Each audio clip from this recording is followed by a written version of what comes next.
Hello friends, आज video आपण मानकर स्वागत। आज भिडियो आम डू डज विषय पढ़ा एवं यह हूँ स्पोकन इंग्लिश डे 1 सीरीज। यही भाव में डे 2 एवं डे 3 आसब। आपण गोटी पर गोटे वाच करी जिवे। तो चलतु डेरी नक भिडियोटी स्टार्ट करवा। आपण स्क्रीन रे देखि पारुथिबे 3 गोटी सेंटेंस लिखा जाइछि। फर्स्ट है I do this, second do you study English, third he does this. तो एठारे डू एवं डज मेन भार एवं एक्जुअली भार हिसाब से व्यवहार करा जाइछि। जदि आपण मेन भार एवं एक्जुअली भार जानि नाहंती तो सुनि नियंतु।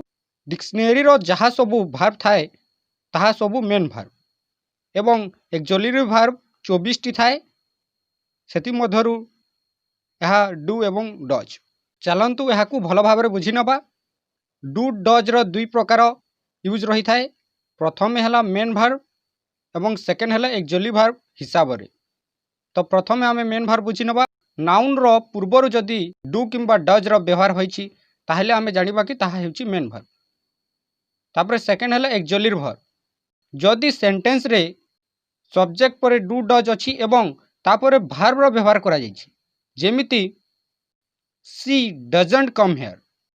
आउटे सेंटेंस जानि नंतु डू यू स्टडी इंग्लिश। तो आपण ए दुई सेंटेंस रे देखि पारुथबे प्रथम अछि सी डजंट कम हेयर। तो प्रथम आमे सब्जेक्ट सी रो व्यवहार करा गला एवं सब्जेक्ट सिंगुलर हेथिबारु भार्ब मध्ये डज रो व्यवहार करा जाइछि। तापरे कम हेयर अछि। तो कम हेयर पूर्वरु डू एवं डज रो व्यवहार करा जाइछि। ताहेले एई जगह रे डू एवं डज हेजिबो एक्जुअली भार्ब बा हेल्पिंग भार्ब। आमे याकू हेल्पिंग भार्ब मध्ये कहि थाउ। तो एतिकी आपण बुझी जाइथिबे। तो चलंतु स्ट्रक्चर माध्यम रे किपर इंग्लिश कहि परिबे ताहा आमे जानिबा। प्रथम स्ट्रक्चर हला subject plus do does plus noun किंबा अदर भार्ब। सेकेंड हला subject plus do does verb बा मेन भार्ब।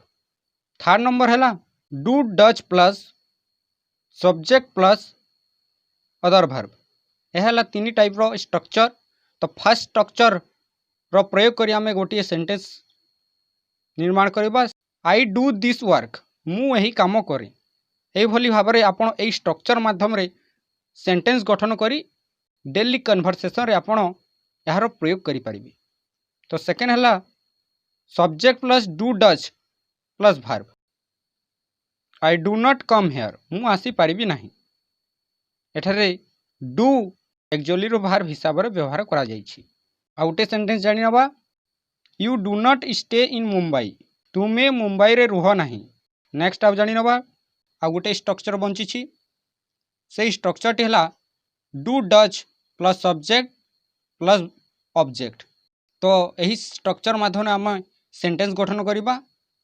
तो फर्स्ट सेंटेंस हला डू यू स्टडी इंग्लिश, तुमे इंग्राजी पढ़ कि। Do you study English. Next do other friends also come to you, do other friends also come to you. अन्य सांग माने तुम पाखकू आसंती कि। Do you other friends also come to you. एपरि भाव में आपण स्ट्रक्चर माध्यम सेंटेंस गठन करि परिबे।